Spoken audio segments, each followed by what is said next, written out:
Bonjour! Alors aujourd'hui, on va commencer un nouveau chapitre, en fait une nouvelle section. On va commencer l'univers vivant et avec ça, on va parler aujourd'hui des espèces. Alors, je ne sais pas si tu t'es déjà demandé pourquoi tel animal faisait partie d'une espèce différente, tandis que deux autres animaux, des fois qui se ressemblent pas beaucoup, peuvent être de la même espèce. Je m'explique avec ça. Je ne sais pas si tu as remarqué, mais les chiens, entre autres, ont des tailles et des formes très différentes. Donc, tu as des chiens avec des longues oreilles pendantes, tu as des chiens avec des petites oreilles droites, tu as des tout petits mini-chiens qui sont plus petits qu'un chat, et tu as des énormes chiens qu'on dirait presque des poneys. Donc, qu'est-ce qui fait que tous ces animaux-là, on les catégorise dans la même espèce, c'est-à-dire l'espèce des chiens? Moi, je me suis déjà posé la question quand j'étais plus jeune. Et la seule réponse que j'avais trouvée à l'époque, c'était de dire que tous ces animaux-là jappaient. Fait que je me dis, bon, ils jappent, donc on a dû dire qu'ils faisaient partie de la même espèce. Mais il y a une raison plus scientifique que ça, puis c'est de ça qu'on va parler aujourd'hui. Donc, je t'invite à prendre la page 3 de ton cahier Origine. Donc, à la page 3, on va justement parler des espèces. Alors, tout d'abord, on va nous parler... Juste prendre mon crayon comme il faut. OK. Donc, tout d'abord, on va déterminer qu'il y a trois caractéristiques des animaux qui font partie d'une même espèce. Donc, trois caractéristiques. Et on va dire en plus que l'animal doit avoir toutes les trois caractéristiques. Donc, s'il en a seulement une ou seulement deux, à ce moment-là, il ne fera pas partie de la même espèce. Donc, il faut vraiment qu'il y ait les trois caractéristiques. Et ces trois caractéristiques-là, on va les nommer ici dans la définition. On dit qu'ils vont avoir des caractéristiques physiques communes. Donc, ils vont, entre autres, se ressembler. Mais comme j'ai dit, dans le cas des chiens, ce n'est pas toujours le cas. Donc, ça peut être possible que l'aspect physique, là, il y ait seulement certaines des caractéristiques, comme avoir un museau, avoir quatre pattes et tout ça, mais qu'il y ait quand même des différences. Ils vont être capables de se reproduire, donc ils vont être capables d'avoir des bébés ensemble. Et finalement, ils vont avoir des descendants, donc leurs bébés vont aussi être capables de se reproduire. Parce que ça pourrait arriver que deux animaux auraient des bébés ensemble, mais que ceux-ci seraient infertiles. Infertiles, ça veut dire qu'eux autres sont incapables d'avoir des bébés à leur tour. Donc, ce sont les trois caractéristiques. Donc, on va aller regarder ça un petit peu plus en détail. Donc, si on y va tout de suite avec la première caractéristique ici, numéro 1. Alors, au numéro 1, première caractéristique, ils doivent avoir des points en commun physiquement. Oups, j'ai pris mon efface au lieu du crayon. Donc, caractéristiques physiques communes. Alors, on nous dit que, bon, c'est tout dépendant des animaux. Il peut avoir la grandeur, la grosseur du bec. Donc, il peut y avoir plusieurs choses qui vont faire que des animaux sont semblables ou différents. Mais on vous dit qu'il peut aussi arriver que les animaux ne se ressemblent pas en tout point. Okay? Donc, il y a quand même des différences. Les différences peuvent être, entre autres, au niveau de la couleur de l'animal. Parfois, ça va être le mâle qui va avoir des couleurs différentes de la femelle, par exemple. Ça peut aussi être possible qu'il y ait des animaux qui sont d'espèces différentes et qui vont se ressembler. Donc, il faut faire attention, la ressemblance n'est pas la seule caractéristique qu'on va regarder. Donc, on va tout de suite aller voir les petits exemples qui sont en bas, parce qu'on a justement des images qui vont nous permettre de mieux comprendre qu'est-ce qu'on veut dire par là. Donc, si tu regardes ici le colibri à gorge rubis, donc rubis qui est un type de rouge, tu vois qu'il y en a un ici qui a... Oups, je voulais l'encercler, mais mon crayon s'en va en ligne droite. Alors, il y en a un colibri qui a la gorge rouge et l'autre non. Donc, qu'est-ce qui fait cette différence-là? Bien, c'est parce qu'il y en a un qui est un mâle et l'autre la femelle. Et c'est ce qu'on nous explique ici. Donc, on vous dit que ces deux espèces, pas deux espèces, on nous parle du canard à côté, c'est pour ça qu'on parle de deux espèces, là. Donc, ils nous disent qu'il peut y avoir des différences parce qu'il y en a un qui est un mâle, l'autre est la femelle. Donc, même chose chez les canards. Tu en as un des deux qui est le mâle, le plus gros, et celui qui est brun, là, ça va être la femelle. Donc, parfois, ils vont se ressembler, oui, je veux dire, ils ont des becs, on voit que les becs ont la même forme, que l'oiseau a la même forme, Dans le cas du canard, ils ont quand même certaines différences.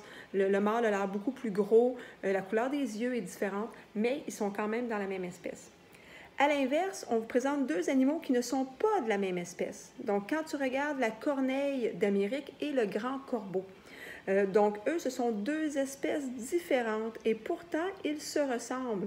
Donc, ça veut dire que la ressemblance physique n'est pas la seule caractéristique à regarder. Ça peut être un indice, tout simplement, mais après ça, il faut aller voir d'autres choses. Donc, c'est là qu'on va aller voir les deux autres caractéristiques au niveau de la reproduction. Alors, on va tourner la page. Alors, à la page suivante, on y va avec la deuxième caractéristique.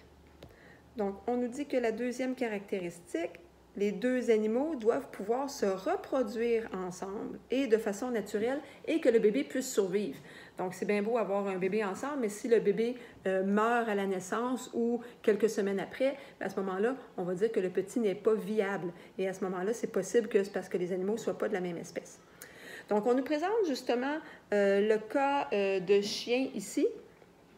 Donc, on vous montre un bulldog qui va avoir un petit avec un terrier et c'est comme ça qu'on a formé les fameux pitbulls. Donc, un pitbull, c'est une race qui a été créée par l'homme en accouplant un bulldog avec un terrier, tout simplement, et on a créé une nouvelle race. Par contre, on vous dit que c'est aussi possible parfois que des espèces différentes puissent s'accoupler. Donc, dans le cas des chiens, ce sont tous des chiens, ils font tous partie de la même espèce.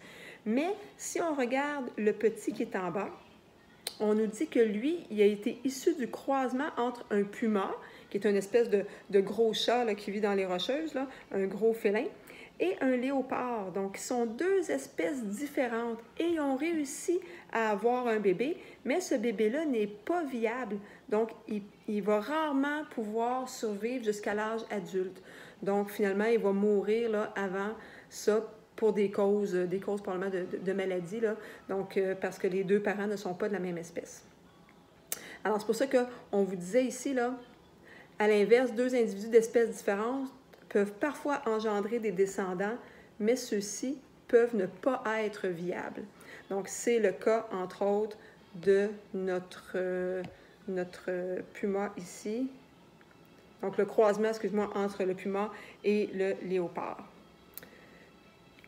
On va aller un petit peu plus bas pour aller voir notre troisième caractéristique. Alors, troisième caractéristique, ils doivent pouvoir les petits doivent pouvoir se reproduire à leur tour. Donc, ça veut dire que si, par exemple, c'est ce qu'on va nous parler ici, là, j'ai un zèbre que je vais mélanger ou que je vais accoupler avec, par exemple, un âne, bien, ce sont deux espèces différentes. Le bébé, il va naître, il va être capable de survivre, mais ce bébé-là va être infertile. Donc, lui ne pourra jamais avoir de bébé. Il y a des malformations à l'intérieur de son corps qui fait que lui ne pourra pas se reproduire parce que ses parents ne sont pas de la même espèce. Donc, c'est le cas ici du zébrule que l'on voit. Je vais vous en montrer d'autres en classe, là, des exemples. On appelle ça des hybridations, donc des exemples de deux animaux qu'on accouple ensemble et qui vont former des bébés, mais que ceux-ci vont être capables de survivre pour certains, mais ils vont être infertiles. Alors, si je m'en vais voir dans le texte, oui. Et là, il y a le mot stérile que je veux que tu portes attention. Donc, stérile veut dire qu'il ne sera pas capable de se reproduire. Donc, peut-être juste l'identifier si c'est un nouveau mot pour toi. Donc, pas de reproduction.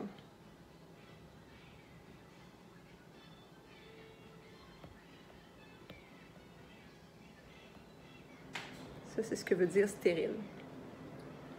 Et fertile veut dire le contraire. Donc, il y a un autre petit mot plus bas juste à côté, fertile. Lui, il peut se reproduire. Peut se reproduire. Donc, lui, ça veut dire qu'il va être capable d'avoir des petits quand on dit qu'un animal est fertile. Comme ça ici. Alors, ce qu'on explique dans le paragraphe, donc si deux individus engendrent des descendants qui sont stériles, alors ça veut dire que ils n'étaient possiblement pas de la même espèce au départ. Alors, si on regarde le zébrule, on dit par contre, les descendants issus du croisement entre la jument, hein, qui est un cheval, et un zèbre, bien lui, il est justement stérile parce que la chèvre, parce que le zèbre et le cheval ne sont pas de la même espèce, alors le bébé, lui, bien, il va être infertile, donc il ne pourra pas se reproduire. C'est le cas pas juste des animaux, mais ça va aussi être le cas, on en parle ici vite, là, du clémentinier, qui est un arbre. Donc, les arbres aussi, on peut faire des hybridations.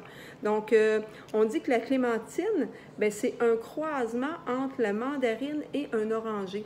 Donc, on verra comment fonctionne la reproduction des fruits là, dans un chapitre qu'on verra un petit peu plus tard.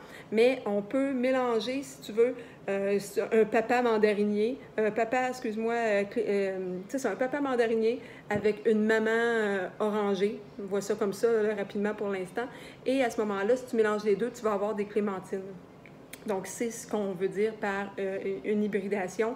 Et à ce moment-là, ça veut dire que les clémentines n'auront pas de pépins parce qu'ils ne peuvent pas se reproduire. Donc, ça termine la vidéo d'aujourd'hui, mais on va en reparler beaucoup en classe de l'hybridation parce que c'est quand même quelque chose d'intéressant. Puis je vous montrerai justement des photos puis des animaux qui ont eu des hybridations, donc 2 parents d'espèces différentes qui ont eu des petits. Fait qu'on va continuer ça en classe.